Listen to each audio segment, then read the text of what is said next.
तार को इतना मत खींचो कि वह टूट जाए, तार को इतना मत खींचो कि वह टूट जाए, और तार को इतना मत खींचो कि वह फूट जाए। नई खोज की अढ़त मस्ती पर इतना मत खींचो, नई खोज की अढ़त मस्ती पर इतना मत खींचो कि वह सदा सदा के लिए रूठ जाए, वह सदा सदा के लिए रूठ जाए। तो जैसा कि अभी युवती मंडल ने एक नाटिका प्रस्तुत की और जिसमें शास्त्र का जो व्यवहार था वो तो इस मुक्तक के आधार पर ही था कि नई खोज को अगर इतना खींचोगे तो फिर तो वह टूटेगी या रुकेगी। ये तो बहू ने जो व्यवहार दिखाया वो अपने आप में सबके लिए प्रेरणा का विषय रहा। तो यही हमारे जीवन में भी होना चाहिए। हमारा जीवन बड़ा सॉफ्ट होना चाहिए, सॉफ्ट। आप लोग खाना खाते हो, रोटी कैसे चाहिए? सॉफ्ट। ब्रेड कैसे चाहिए? सॉफ्ट चाहिए। और सोने के लिए गिट्टी कैसे चाहिए? वो भी सॉफ्ट। सब्जियां कैसे चाहिए? वो भी सॉफ्ट। तो जब सब चीजें हमें सॉफ्ट चाहिए तो बड़ा हमारा जो नेचर है वो सॉफ्ट है या हार्ड है, ये सोचने की जरूरत है। हम अपने नेचर को भी सॉफ्ट बनाएं। गर्मी का मौसम होता है, कमरे में क्या रखते हैं? एसी ऑन, लेकिन दिमाग में क्या रखते हैं? Heater on. जब दिमाग में हीटर ऑन रहेगा तो फिर अनेक तरह की परेशानियां आ गई। इसलिए हम जैसे ठंडक पसंद करते हैं जैसे दिल और दिमाग में भी हम ठंडक रखें और सबके साथ हम ठंडा व्यवहार करें। और जब हम ठंडा व्यवहार करेंगे तो सामने वाला अपने आप बदल जाएगा। नाटिका में आपने देख ही लिया है कि किस तरह सासू के व्यवहार में एकदम ही परिवर्तन। तो हमारा खुद का व्यवहार सामने वाले के व्यवहार में परिवर्तन ला सकता है।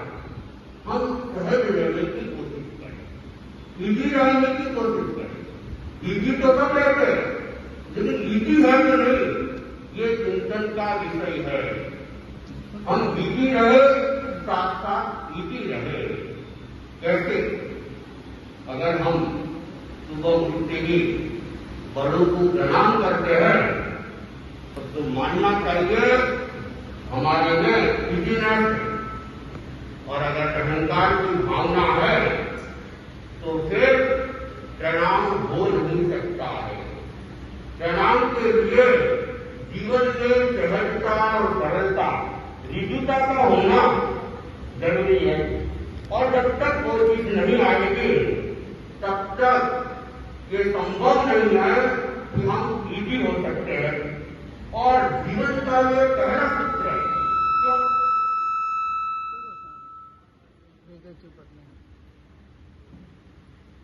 कहा गया कि स्वर्ग में कौन जा सकता है? स्वर्ग में कौन जा सकता है? तो बताया गया जो व्यक्ति सरल होता है उसे स्वर्ग मिल सकता है, उसे मोक्ष मिल सकता है। और यहां तक कहा गया कि सुई की छेद में से हाथी प्रवेश कर सकता है, लेकिन अहंकारी व्यक्ति होता है, दुराग्रही व्यक्ति होता है, तो वह कभी भी मोक्ष या स्वर्ग के द्वार में प्रवेश नहीं कर सकता है। तो हमारे जीवन में भी क्या होना चाहिए? सहजता होनी चाहिए, सरलता होनी चाहिए। और अगर जीवन में ये सहजता सरलता आ जाए, हम स्वयं सुखी हो जाएंगे, परिवार सुखी हो जाएगा और समाज और राष्ट्र में भी हम एक नई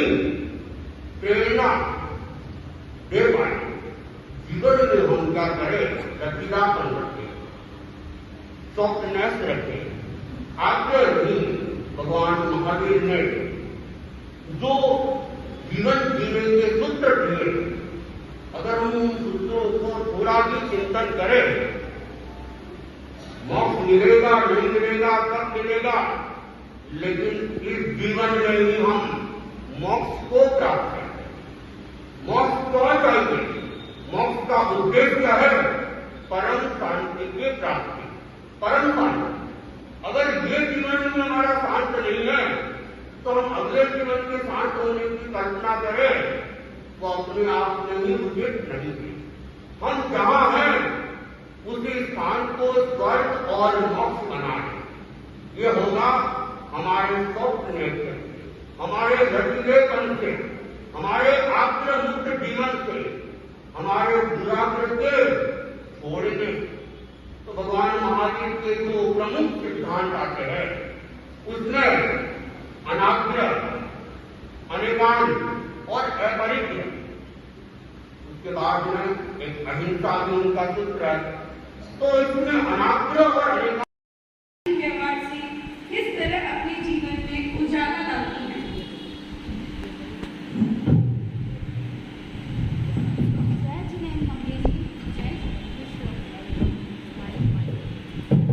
खुश रहो।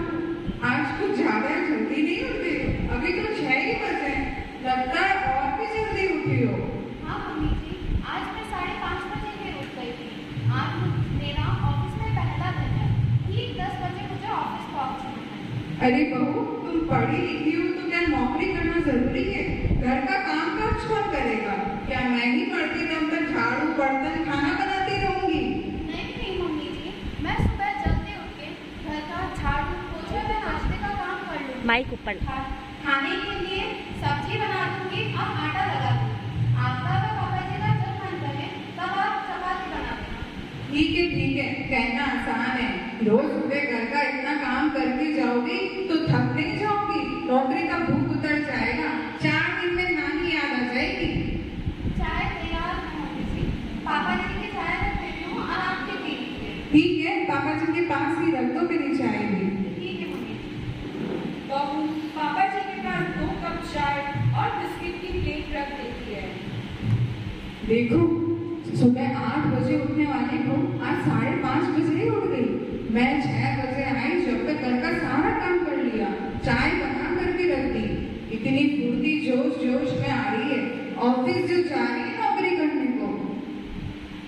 उधर अरे आजकल के बच्चों की तुम पुराने वाले क्या जाओ। उन्हें जब काम सामने दिखता है तो वो उनके ऐशो आराम सब भूलकर अपनी जिम्मेदारियों में लग जाते हैं। अगर वो अपनी मेरी पेंशन और मोनू की पेंशन से, मोनू की तनख्वाह से इतना नहीं कमा पा रहे, 15 तारीख की डेट को ही हमारा इतनी तंगी आ जाती है। अगर बहू अपना हाथ बटा के घर काम के अंदर, व्यवस्थी के अंदर सब जगह अपना हाथ बटाए तो क्या प्रॉब्लम है तुम्हें? इसमें बुराई क्या है? देखो, आपको भी कोई जरूरत नहीं कि काम करने की। ऑफिस का काम करेगी, घर का काम करेगी तो अपने आप नानी याद आ जाएगी। काम नौकरी करने का भूत उतर जाएगा।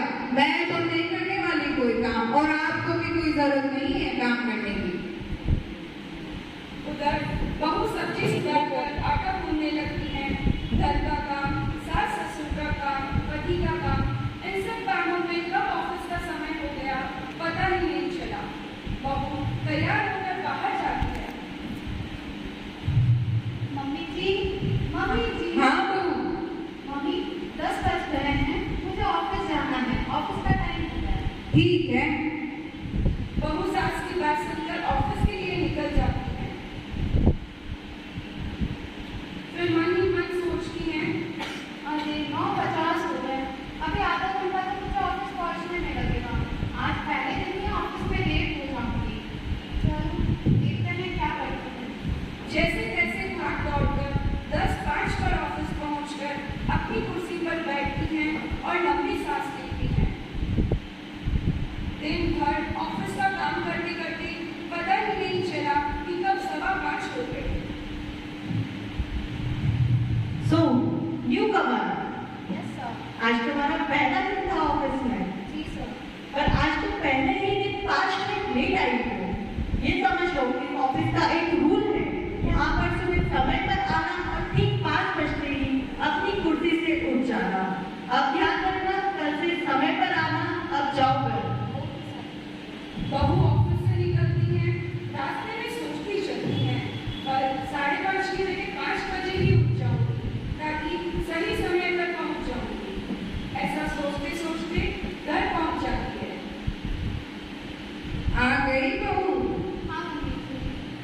रहा ऑफिस का पहला दिन? बहुत काम था, थक गई। कहती थी ना 4 दिन में नानी याद आ जाएगी।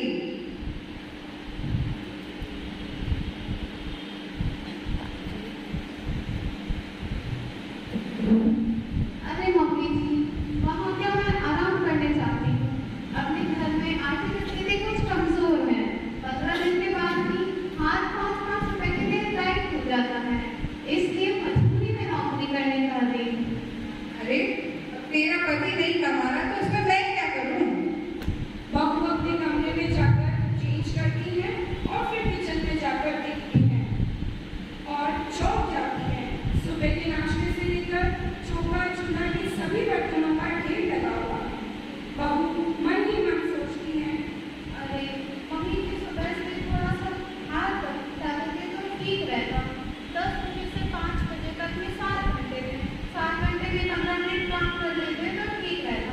उनका शरीर का स्वास्थ्य भी ठीक रहता। अब 6:30 बज रहे हैं तो 7:30 बजे खाना बनाना है। बहुत काम है, जल्दी जल्दी करना पड़ेगा।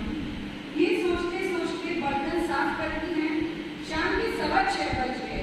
शाम के खाने की तैयारी करती है, फिर सास को आवाज लगाती है। मम्मी जी, हाँ बहू। खाना लगा दो। हाँ लगा दूं। इधर बहू सबको खाना खिला सकती होती है, उधर पति घर में प्रवेश करते हैं। अरे आज तुम्हारा ऑफिस का फर्स्ट डे था ना, कैसा रहा आज का दिन? ठीक था, बहुत थक गई, बहुत काम था। हाँ फर्स्ट डे थकान तो होती है, चलो कोई नहीं, अब मैं आ गया हूँ ना, अब अपन साथ में सारा काम कर लेंगे। एक काम करो, पहले अपना खाना लगा दो, खाना खा लेते हैं मेरे साथ में। सास बेटे की बात सुनकर बहुएं चढ़ाती है और मन ही मन गुदगुदाती है। बड़े आए साथ में खाना खाते हैं।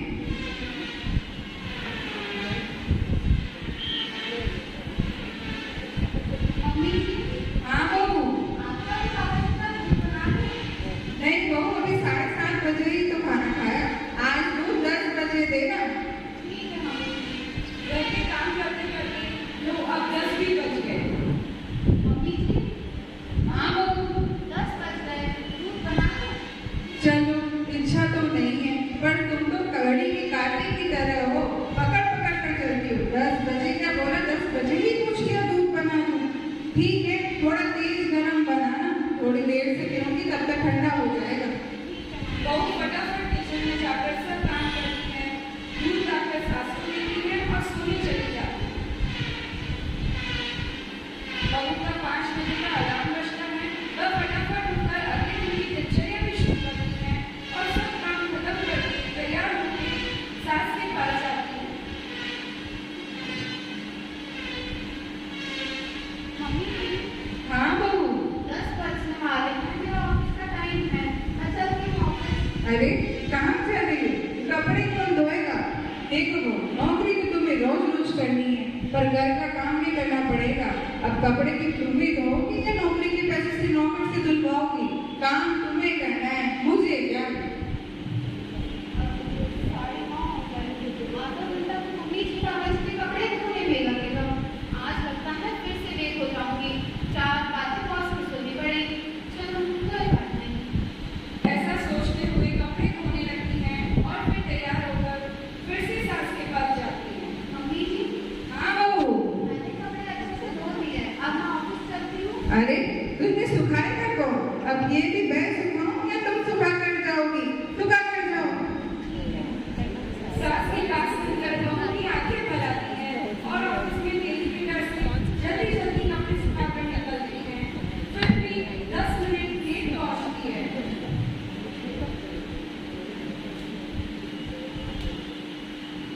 आ गई तुम? आज तो कल से भी 5 मिनट लेट हो। तुम्हें कल भी बताया था, इस ऑफिस का एक नियम है, तुम्हें समय पर आओ और शाम को समय पर घर जाओ। तुम्हें पता नहीं चलता है? ये लास्ट वार्निंग है तुम्हारे लिए। अगर कल से 1 मिनट भी लेट हुई तो पूरे 10 मिनट की तनख्वाह काट दूंगा तुम्हारी।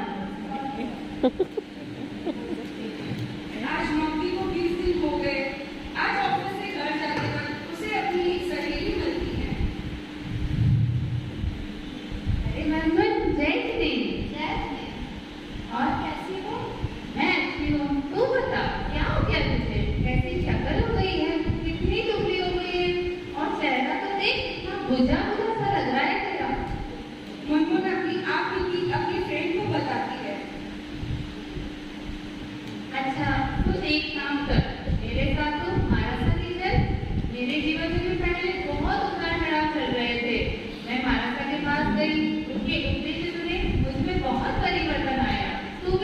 मेरे साथ। ठीक है चलो। 2 मिनट दोनों सहेलियां हमारे साथ दर्शन करने पहुंचती है। हे माता, तुम सरना बाबू जी, जीवन में बहुत अधिक उतार चढ़ाव आ रहे हैं। इस चेयर पे बैठ जाओ, इस चेयर पे।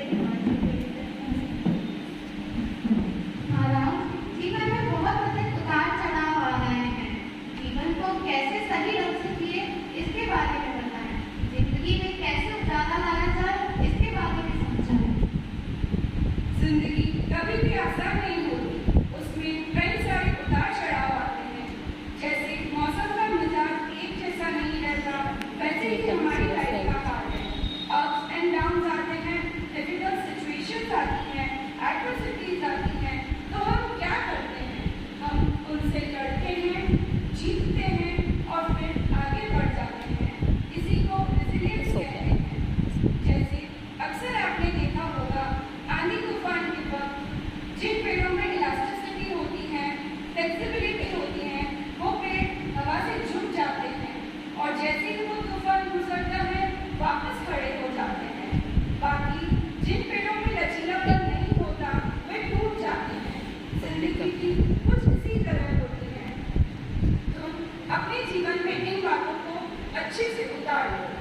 दिन में कुछ समय के लिए स्वयं के साथ वक्त बिताते हुए सकारात्मकता को बढ़ावा दो। स्वयं के साथ वक्त बिताने का नियमित प्रयास करो। रेजिलियंस की महत्ता को समझाते हुए अपना मन का जागरण करो। नकारात्मकता से दूर रहो। अपनी रुचियों व शौक का विकास करो। प्रकृति के साथ समय बिताओ और शारीरिक स्वास्थ्य का ध्यान रखो। ठीक है बाबा।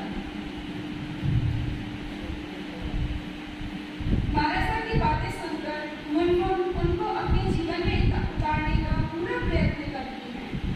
आज नौकरी को 30 दिन हो गए। शाम की 4 बजे बॉस मुनमुन को अपने कैबिन में बुलाते हैं। मैं कभी सर? कम से यस सर। देखो मनमोहन, मैं तुम्हारे आने के समय से तो बिल्कुल भी सेटिस्फाई नहीं हूँ। तुम रोज ऑफिस में कभी 5 मिनट, कभी 10 मिनट, कभी 15 मिनट लेट आती हो। ये ऑफिस के रूल्स के खिलाफ है।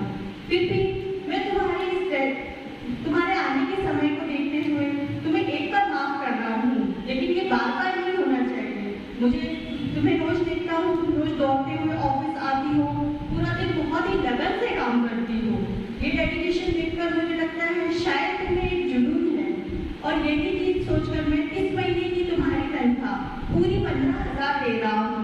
लेकिन इसका मतलब ये नहीं है कि तुम अगले महीने से भी लेट आओ। अगले महीने से पूरे समय पर आओगी, वरना तुम्हारी तनख्वाह कट जाएगी। Okay sir, thank you. Munmun अपने घर पहुंचकर अपनी सास के पास जाती है। कितनी देर का पूछ के आती है। आ गई हो? जी मम्मी जी।